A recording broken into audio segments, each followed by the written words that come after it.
on the projects that are using remote viewing to look into our immediate future, the year 2030 and beyond. There's a lot of focus on the year 2030 right now for a lot of reasons. United Nations has identified that year as when they hope to have implemented the 17 Sustainable Development Goals.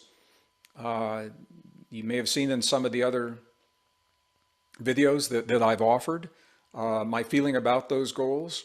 The goals themselves, I think, are worthy goals. The devil, you've heard, is in the details of the fine print of how we achieve those goals. And when you look at what is proposed to achieve those goals, it is horrendous. I cannot support it, and I will not support it. Not only will I not support it, I will work to find new ways to achieve those goals without causing the suffering and without the loss of so many of the values that we cherish as individuals and societies that must be compromised to achieve those goals. But they're all focused on this year 2030. So when we talk about remote viewing, I think most of you are familiar with remote viewing. If you're not, briefly, it's an intuitive process where an individual is able to travel, or sometimes what they call project conscious awareness along a timeline to a point in the past or anywhere geographically in the present or into the future to give us insights into what might be happening. So let me be really clear. I think remote viewing is valid. I've toured with Russell Targ. I was privileged to tour with Russell Targ in the past, one of the founders of remote viewing through Stanford Research Institute, SRI, back in the 1970s when he founded that project. And others, it is a valid phenomenon. Here's the thing. Remote viewing, I think, is very valid in the present moment, where an individual can be at one location, one place, and one time and project their consciousness in this present frame of time to another geographic location on the earth. This is what the U.S. military was using remote viewing for during the Gulf War, the first Gulf War in Iraq, 1990-91. They were using remote viewers to find Scud missiles in the Iraqi desert to pinpoint those locations so they didn't have to risk the lives of military men and women going out to verify that the Scud missiles were actually there. And it worked. It was a very effective way for them, a high success rate, so it worked. Here's where we run into problems. And this is where this question, well, I think this is an important question. When we're projecting our consciousness forward in time, what we're doing is intuitively, we are projecting our awareness along a timeline, and that timeline is moving from our point forward. Einstein had no problems with time either moving forward or backward. Forward or backward. So we're looking forward in time, okay, to the year 2030. And what a lot of the remote viewers are seeing is nothing. They're saying after 2030, they don't see anything there. They said the same thing around 2012. We saw this a lot. Remote viewers saying, man, it's the end of the world. I never said that. People accuse me of saying that. I never said that. I said just the opposite. It's the end of a cycle. And by definition, it's the beginning of what comes next. When a remote viewer is projecting along a timeline, here's the problem. That timeline is subject to many bifurcations. Every time you make a new choice in your life, you bifurcate your personal timeline. You split off from the timeline that you were just traveling with your new choice. And then when you and your family make choices, you're creating a bifurcation. When you and your community, when you and your society, when you and your nation, when you and your planet make choices, we are constantly creating these bifurcations. Some are more significant than others.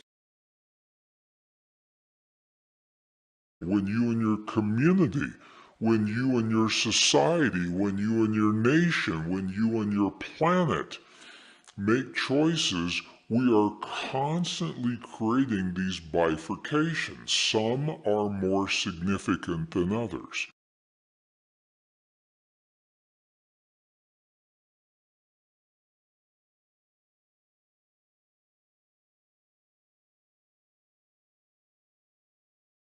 Some are just little, little bifurcations, little deviations that really don't make that much difference.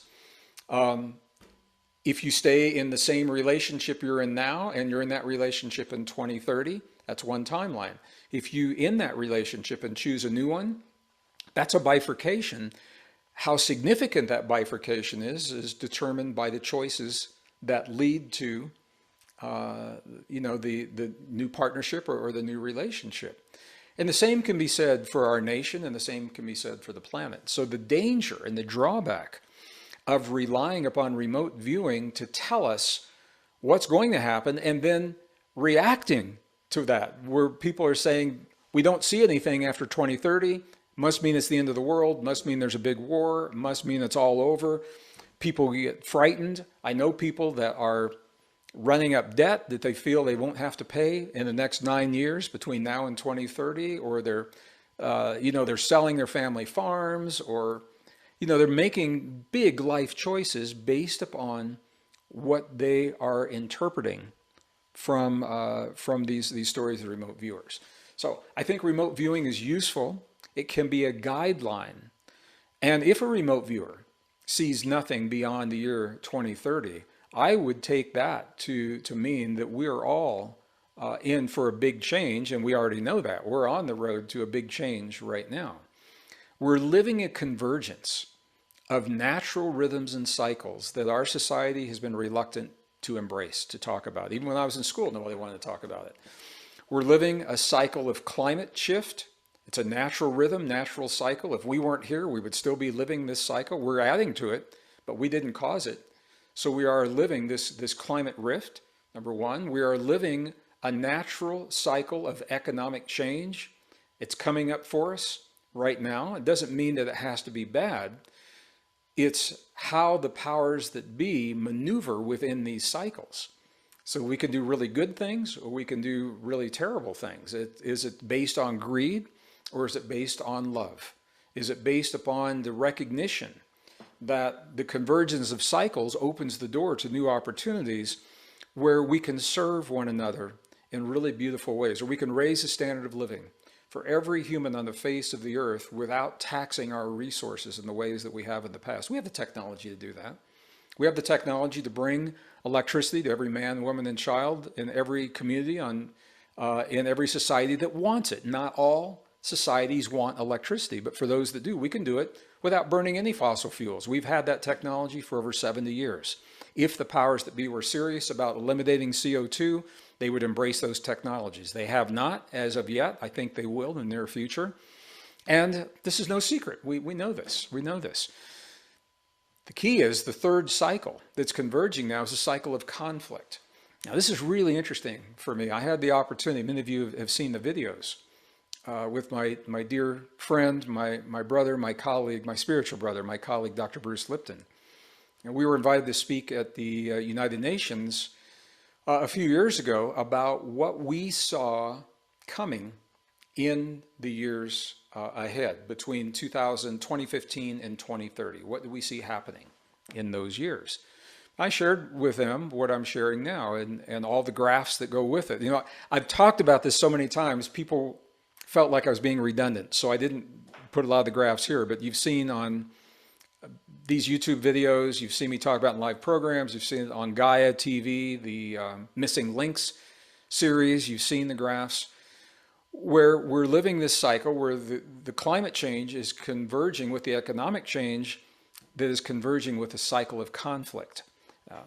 This cycle of conflict was supposed to peak in the year 2020. COVID happened and shut the world down for 2 years. And what it looks like has happened is that peak has been shifted 2 years until the year 2022. So we are now living this time of peak, the peak opportunity for conflict.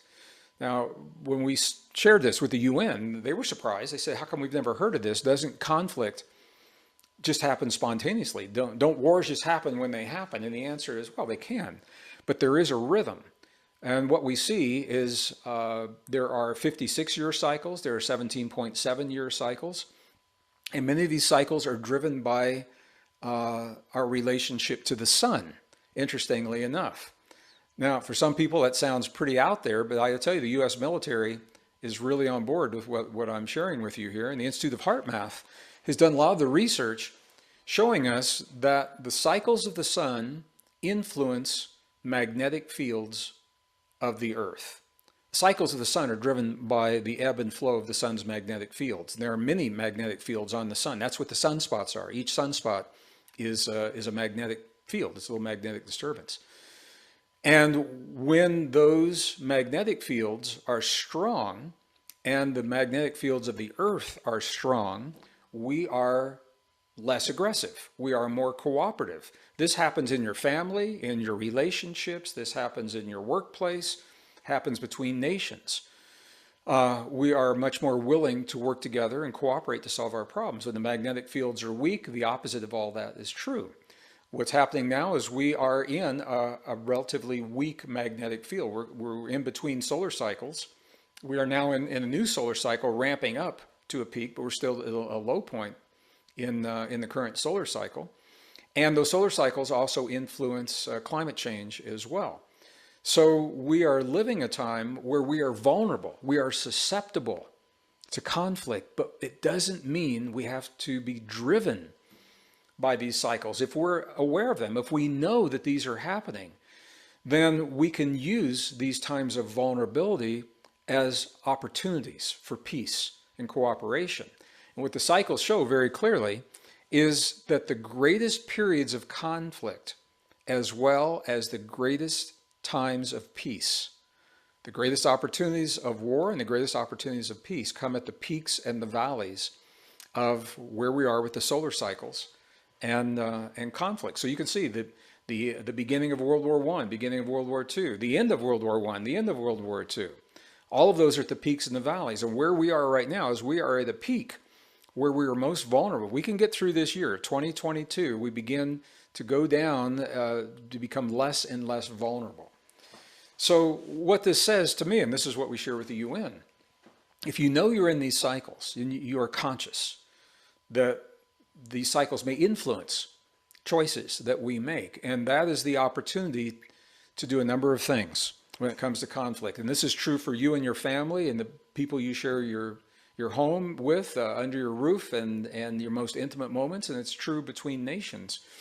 When we're in these cycles, it's an opportunity to become even better listeners, to listen, to give the other person, the other party, the benefit of the doubt, to extend the olive branch of peace, knowing that we are vulnerable to these cycles. And as I said, it's the greatest opportunity for peace that we have right now because of where we are in the cycles, if we recognize that that opportunity is there. Now, of course, you can always have conflict. You can always have war and peace anytime.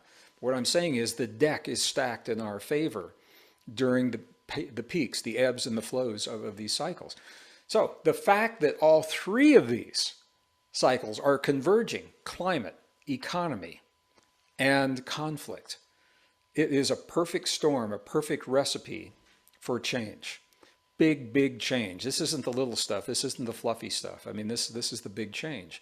So I'm not surprised that, getting back to the question here, that a remote viewer looking 9 years from now, looking down the timeline from where we are now, as if nothing has changed, if nothing had changed, I think the remote viewer would see the world and what we could expect. The fact that they're seeing nothing says that there is a big change, and there are ways, there are techniques in remote viewing to navigate those bifurcated timelines, and there are some good remote viewers that have learned to do that.